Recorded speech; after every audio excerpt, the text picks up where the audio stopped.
राजकीय inter college Prayagraj की online Sanskrit कक्षा में सभी छात्रों का हार्दिक स्वागत है। आइए आज हम लोग कक्षा 9वीं की संस्कृत पद्य पीयूषम के अंतर्गत सुभाषितानि पाठ का अध्ययन करेंगे। सुभाषित का अर्थ होता है सुंदर रूप में कहा गया, अर्थात जीवन में उपयोगी जो बातें भली भांति समझाकर कही जाती हैं उन्हें सुभाषित कहा जाता है। उन्हीं को नीति वाक्य भी कहा जाता है। प्रस्तुत पाठ में विभिन्न ग्रंथों से सुभाषित नीति वचनों का संकलन किया गया है। इनको जीवन की सफलता का मूल मंत्र भी कहा जा सकता है,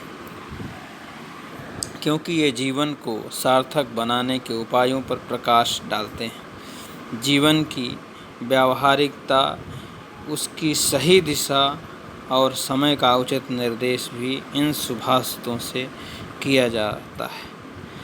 अतः हमें इनको अपने आचरण में उतारने का भरसक प्रयास करना चाहिए। प्रथम श्लोक है, आप लोग ध्यान से देखेंगे, सस्वर वाचन करने का प्रयास करेंगे। अन्यायोपार्जितं वित्तं 10 वर्षाणि तिष्ठति, प्राप्ते चैकादशे वर्षे समूलं तद्विनश्यति। अन्यायोपार्जितं वित्तम, अन्याय से पैदा किया गया वित्तम अर्थात धन 10 वर्षाणि तिष्ठति, 10 वर्ष तक रहता है, ठहरता है। एकादशे च वर्षे प्राप्ते, 11वें वर्ष आने पर तत्समूलं विनश्यति, वह मूल सहित नष्ट हो जाता है। फिर से एक बार देखेंगे। अन्याय के द्वारा पैदा किया गया धन 10 वर्ष तक ठहरता है। 11वें वर्ष में वह समूल नष्ट हो जाता है। इसका अन्वय देखेंगे। अन्यायोपार्जितं वित्तं 10 वर्षाणि तिष्ठति, एकादशे च वर्षे प्राप्ते तत् समूलं विनश्यति। यही संस्कृत में अर्थ है इसका। अगला श्लोक देखेंगे। अतिव्ययो नपेक्षा च तथार्जनमधर्मतः, मोक्षणं दूरसंस्थानं कोशव्यसनमुच्यते। अतिव्ययो नपेक्षा च तथार्जनमधर्मतः, मोक्षणं दूरसंस्थानं कोशव्यसनमुच्यते। अतिव्ययः अधिक व्यय करना, अनपेक्षा असावधानी अर्थात लापरवाही करना, तथा अधर्मतः अर्जनम, तथा अनुचित माने धन कमाना, अधर्म से धन कमाना। मोक्षणम ज़्यादा दान देना, दूर संस्थानम धन को अपने से दूर रखना। यह धन के विनाश के कारण कहे गए हैं। कोशव्यसनम उच्यते, यह धन के विनाश के कारण माने गए हैं। एक बार ध्यान फिर से देखेंगे।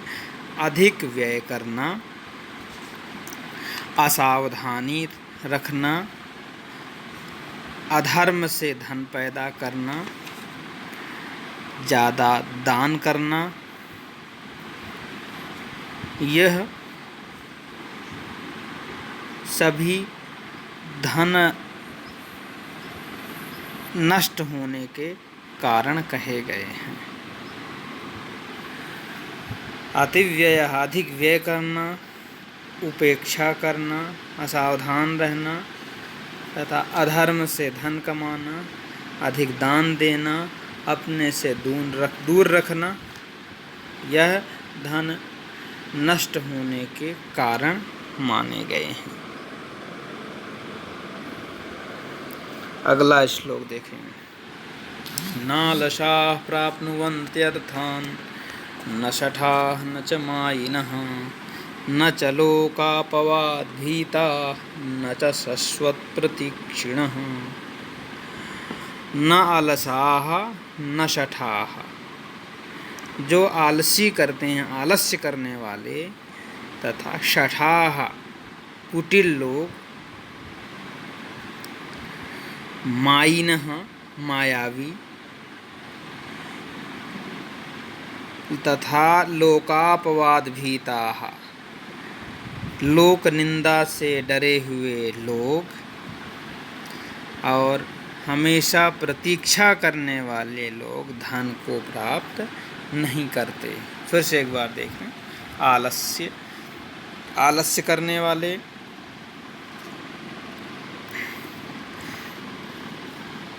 अर्थात आलसी, कुटिल, धूर्त या मायावी तथा लोक निंदा से डरे हुए लोग, एवं हमेशा प्रतीक्षा करने वाले धन को प्राप्त नहीं करते।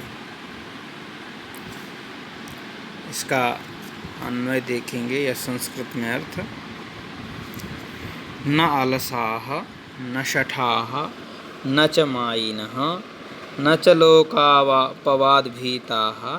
न च शश्वत्प्रतीक्षिणः अर्थान् प्राप्नुवन्ति। अगला श्लोक देखेंगे।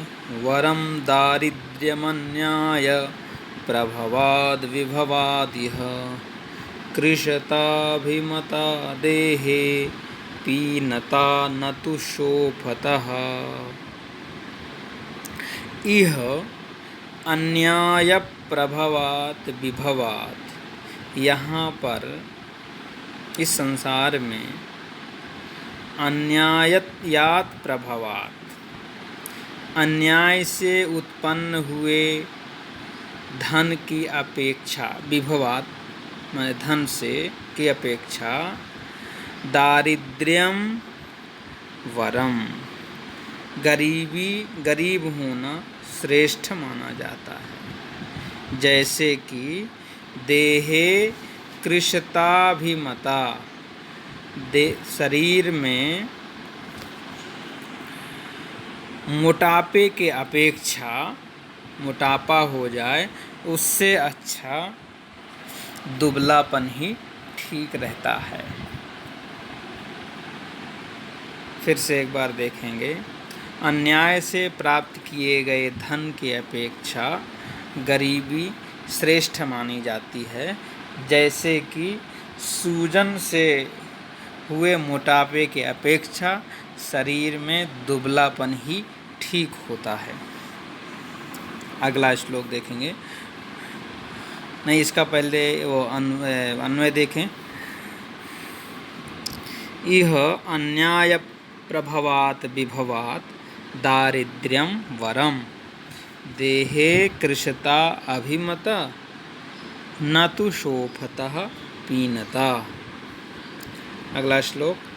अर्थनाशं मनस्तापं गृहे दुश्चरितानि च वंचनं चापमानं च मतिमान् न प्रकाशयेत्। मतिमान अर्थात बुद्धिमान, जिसके पास बुद्धि है, ऐसा ऐसे बुद्धिमान व्यक्ति को अर्थनाशम,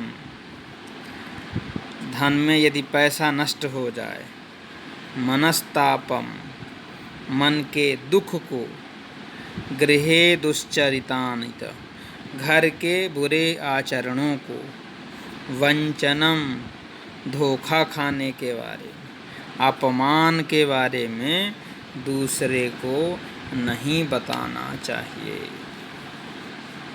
बुद्धिमान व्यक्ति को मन के ताप, अर्थ के नाश होने को, धन के नाश होने को, मन के दुख को, घर के बुरे आचरण को, ठगे जाने को, अपमान होने के बारे में किसी से नहीं बताना चाहिए। अगला इसका देखेंगे अन्वय। मतिमान् अर्थनाशं मनस्तापं गृहे च दुश्चरितानि वञ्चनं च अपमानं च न प्रकाशयेत्। अगला श्लोक देखें। अतिथिर्बालकः पत्नी जननी जनकस्तथा पंचैते गृहिणः पोष्या इतरे च स्वशक्तितः। अतिथिः बालकः पत्नी जननी जनकः एते पंचगृहिणः पोष्याः। अतिथि, बालक, पत्नी, माता तथा पिता, इन 5 लोगों का गृहस्थ व्यक्ति को पालन पोषण करना चाहिए। इतरे च स्वशक्तितः पोष्याः, अन्य लोगों का पोषण अपनी शक्ति के अनुसार करना चाहिए। इन लोगों का तो पोषण अवश्य करना चाहिए। यह कौन कौन है? अतिथि, बालक, पत्नी, माता तथा पिता, इन 5 लोगों को गृहस्थ व्यक्ति को अवश्य रूप में पालन पोषण करना चाहिए। अन्य लोगों का तो शक्ति के अनुसार, यदि शक्ति है तो पालन पोषण करें, नहीं है तो कोई बात नहीं। अगला श्लोक देखेंगे, अन्वय देखें। अतिथिः बालकः पत्नी जननी तथा जनकः इति एते पंचगृहिणः पोष्याः इतरे च स्वशक्तितः पोष्याः। अगला श्लोक। नात्यन्तं सरलैर्भाव्यं गत्वा पश्य वनस्थलीं छिद्यन्ते सरलास्तत्र कुब्जास्तिष्ठन्ति सर्वत्र। अत्यंतं सरलैः न भाव्यम, अत्यंत सीधा नहीं होना चाहिए। वनस्थलीं गत्वा पश्य, जंगल में, वन में जाकर के देखो। तत्र सर्वदा सरलाः तरवः छिद्यन्ते, वहाँ पर प्रायः सीधे पेड़ों को काट दिया जाता है। कुब्जाः तिष्ठन्ति, तथा जो टेढ़े रहते हैं वे खड़े रहते हैं। इसलिए अत्यधिक सीधा नहीं होना चाहिए। मौनम, इसका अन्वय देख लेंगे। अत्यंतं सरलैः न भाव्यम वनस्थलीं गत्वा पश्य तत्र सर्वदा सरलाः तरवः छिद्यन्ते कुब्जाः तरवः तिष्ठन्ति। अगला देखेंगे। मौनं कालविलम्बश्च प्रयाणं भूमिदर्शनं भ्रकुट्यन्यमुखी वार्ता नकारः षड्विधः स्मृतः। मौनं कालविलम्बश्च प्रयाणं भूमिदर्शनं भ्रकुट्यन्यमुखी वार्ता नकारः षड्विधः स्मृतः। मौनम, को यदि चुप रह जाए, काल विलम्बः, काम करने में देर करे, या प्रयाणम, बात सुन के चल दे, या भूमि दर्शनम, भूमि की ओर, जमीन की ओर देखने लगे। भ्रकुट्यन्यमुखी, अपनी भ्रकुटी इधर उधर करे, टेढ़ी करे।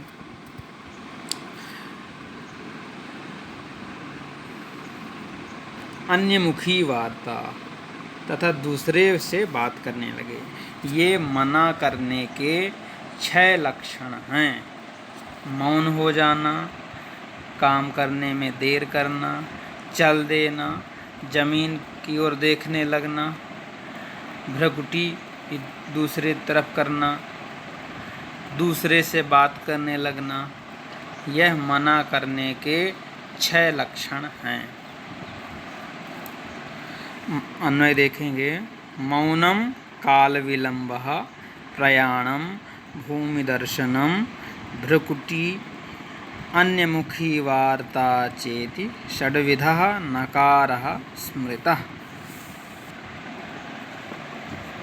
अगला श्लोक देखेंगे। प्रत्यक्षे गुरवः स्तुत्याः, परोक्षे मित्रबान्धवाः, कर्मान्ते दासभृत्याश्च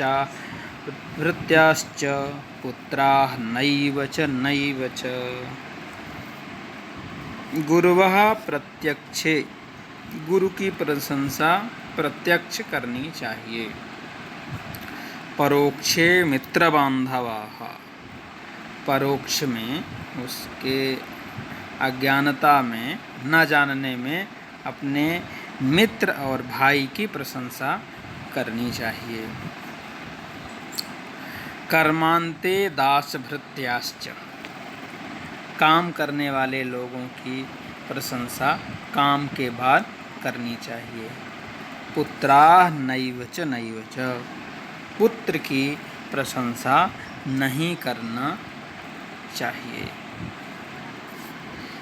अन्वय देखेंगे। गुरुवः प्रत्यक्षे मित्रबान्धवाः, परोक्षे दासभृत्याश्च, कर्मान्ते स्तुत्याः, पुत्राः नैव च स्तुत्याः। अगला श्लोक देखें। क्षणे तुष्टा क्षणे रुष्टा, स्तुष्टा रुष्टा क्षणे क्षणे, अव्यवस्थितचित्तानां प्रसादोऽपि भयङ्करः। क्षणे तुष्टा क्षणे रुष्टा, क्षणे क्षणे रुष्टाः, अव्यवस्थितचित्तानां प्रसादः अपि भयङ्करः भवति। क्षण भर में प्रसन्न हो जाना, क्षण भर में नाराज हो जाना, ऐसे क्षण क्षण में नाराज होने वाले तथा प्रसन्न होने वाले अर्थात अव्यवस्थित लोगों की प्रसन्नता भी भय देने वाली होती है। हर एक क्षण में, क्षण क्षण में प्रसन्न होना, क्षण क्षण में नाराज होना, ऐसे अव्यवस्थित लोग जो कि क्षण क्षण में नाराज हो जाते हैं या प्रसन्न हो जाते हैं, उनकी प्रसाद अर्थात प्रसन्नता भी भयंकर होती है। अन्वय देखेंगे। क्षणे तुष्टा क्षणे रुष्टा, क्षणे क्षणे रुष्टाः, अव्यवस्थितचित्तानां प्रसादः अपि भयङ्करः भवति। अगला श्लोक देखें। षड्दोषा पुरुषेणेह, हातव्या भूतिमिच्छता, निद्रा तन्द्रा भयं क्रोध, आलस्यं दीर्घसूत्रता। षड्दोषाः पुरुषेणेह, हातव्या भूतिमिच्छता, निद्रा तन्द्रा भयं क्रोध, आलस्यं दीर्घसूत्रता।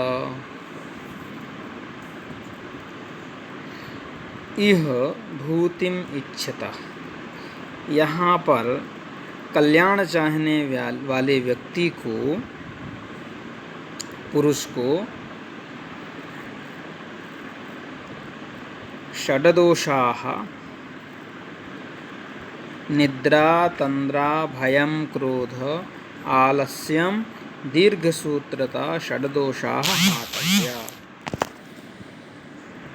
निद्रा तथा आलस्य करना, भय, क्रोध आलस्य तथा दीर्घसूत्रता, देर से काम करना, इनको छोड़ देना चाहिए। जो व्यक्ति अपना कल्याण चाहता है वह 6 दोष त्याग दे। वह 6 दोष हैं: निद्रा, ऊँघना, भय, क्रोध, आलस्य तथा देर से काम करना। अगला इसका जो है अन्वय देखेंगे। इह भूतिम इच्छता पुरुषेण निद्रा, तंद्रा, भयं, क्रोधः, आलस्यं, दीर्घसूत्रता इति षड्दोषाः हातव्याः। अगला श्लोक। विद्यया विनयावाप्तिः सा चेदविनयावहा किं कुर्मः कं प्रतिब्रूमः गर्दायां स्वमातरि। विद्यया विनयावाप्ति, विद्या से विनय की प्राप्ति होती है। सा विद्या अविनयामः, यदि वही विद्या अविनय अर्थात उद्दंडता प्रदान करने वाली हो गई, अविनय माने उद्दंडता देने वाली हो गई, तो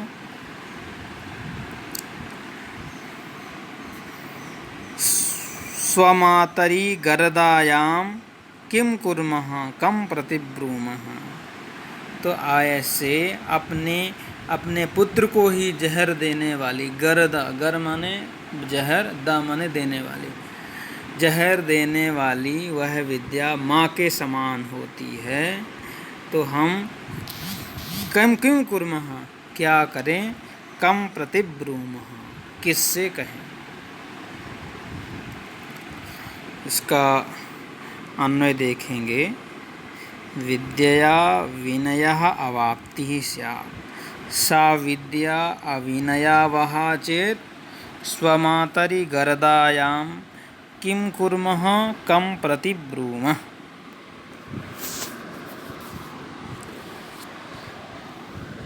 अगला श्लोक। सर्वे यत्र विनेतारः सर्वे पंडितमानिनः सर्वे महत्त्वमिच्छन्ति तद्वृन्दम् अवसीदति। यत्र सर्वे विनेतारः, जिस समूह में सभी लोग अपने आप को नेता समझते हैं। सर्वे पंडितमानिनः, सभी अपने को बुद्धिमान मानते हैं, तथा सभी अपना अपना महत्व चाहते हों, वह समूह हमेशा अवसीदति, दुखी रहता है, कभी सुख प्राप्त नहीं करता। एक बार फिर से अर्थ देखेंगे। जिस समूह में सभी नेता हों, सभी अपने को बुद्धिमान मानते हों, तथा सभी अपने आप में महत्व चाहते हों, वह समूह हमेशा दुखी रहता है। अगला श्लोक देखें, इसका अन्वय देखें। यत्र सर्वे विनेतारः सर्वे पंडितमानिनः सर्वे महत्त्वम् इच्छन्ति तत्वृन्दम् अवसीदति। अगला श्लोक है। संपूर्ण कुंभो न करोति शब्दम् अर्धो घटो घोषमुपैति नूनम् विद्वान् कुलीनो न करोति गर्वम् जल्पन्ति मूढास्तु गुणैर्विहीना। संपूर्ण कुंभो न करोति शब्दम् अर्धो घटो घोषमुपैति नूनम् विद्वान् कुलीनो न करोति गर्वम् जल्पन्ति मूढास्तु गुणैर्विहीनाः। संपूर्ण कुंभः शब्दं न करोति, भरा हुआ घड़ा आवाज नहीं करता। अर्धो घटो नूनम घोषम उपैति, आधा भरा हुआ घड़ा निश्चित रूप से आवाज करता है। कुलीनः विद्वान् गर्वं न करोति, कुलीन ऊंचे कुल में, बड़े कुल में उत्पन्न बुद्धिमान व्यक्ति घमंड नहीं करता। गुणैर्विहीनाः मूढ़ास्तु जल्पन्ति, किंतु गुण से विहीन मूर्ख लोग तो बोलते रहते हैं। फिर से देखेंगे, भरा हुआ घड़ा आवाज़ नहीं करता, आधा भरा हुआ घड़ा निश्चित रूप से आवाज़ करता है। ऊंचे कुल में उत्पन्न विद्वान गर्व नहीं करता, किंतु गुणों से विहीन मूर्ख व्यक्ति तो गर्व करते हैं। इसका अन्वय देखेंगे, संपूर्ण कुंभः शब्दं न करोति, अर्धो घटो नूनं घोषम् उपैति, कुलीनो विद्वान् गर्वं न करोति, गुणैर्विहीनाः मूढ़ास्तु जल्पन्ति। अंतिम श्लोक है, दरिद्रता धीरतया विराजते, कुरूपता शीलतया विराजते, कुभोजनं चोष्णतया विराजते, कुवस्त्रता शुभ्रतया विराजते। दरिद्रता धीरतया विराजते। दरिद्रता जो है, गरीबी वह जो है वह धैर्य से सुशोभित होती है। कुरूपता शीलतया विराजते, जो यदि वह व्यक्ति कुरूप है तो कुरूपता अच्छे स्वभाव से सुशोभित होती है। कुभोजनम बासी भोजन उष्णतया विराजते, गर्म करने से सुशोभित होता है।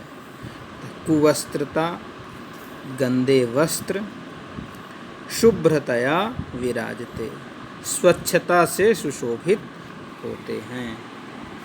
फिर से एक बार अर्थ देखेंगे, दरिद्रता धीरता से, धैर्य रखने से सुशोभित होती है, शोभा प्राप्त करती है। कुरूपता अच्छे स्वभाव से सुशोभित होती है। बासी भोजन गर्म करने से अच्छा हो जाता है।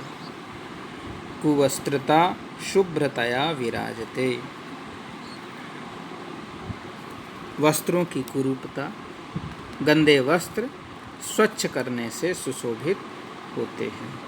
इस श्लोक का अन्वय देखेंगे, दरिद्रता धीरतया विराजते, कुरूपता शीलतया विराजते, कुभोजनम उष्णतया विराजते, कुवस्त्रता च शुभ्रतया विराजते। इस प्रस्तुत पाठ में हम लोगों ने 15 श्लोक पढ़े, उनका सस्वर गायन तथा अर्थ एवं अर्थ जाना तथा अन्वय करना जान गए। इस पाठ में से या तो श्लोक का अर्थ आता है, जिसके 7 अंक निर्धारित रहते हैं। 7 अंक में से 2 अंक संदर्भ लिखने के तथा 5 अंक अर्थ लिखने के। संदर्भ कैसे लिखेंगे? प्रस्तुत या पद्य हमारी पाठ्यपुस्तक संस्कृत पद्य पीयूषम के सुभाषितानि नामक पाठ से संकलित है या उद्धृत है तथा अर्थ बता ही दिया गया है। आज हम लोग इतना ही पढ़ेंगे। आप लोग इन श्लोकों का पढ़िए, अभ्यास करेंगे तथा रटने का प्रयास करेंगे, सभी श्लोक याद हो जाएं। हमारे जीवन में भी ये श्लोक उपयोगी हैं। धन्यवाद। कल अगली कक्षा में पुनः हम नए पाठ के साथ फिर मिलेंगे। धन्यवाद। आज का दिन मंगलमय हो।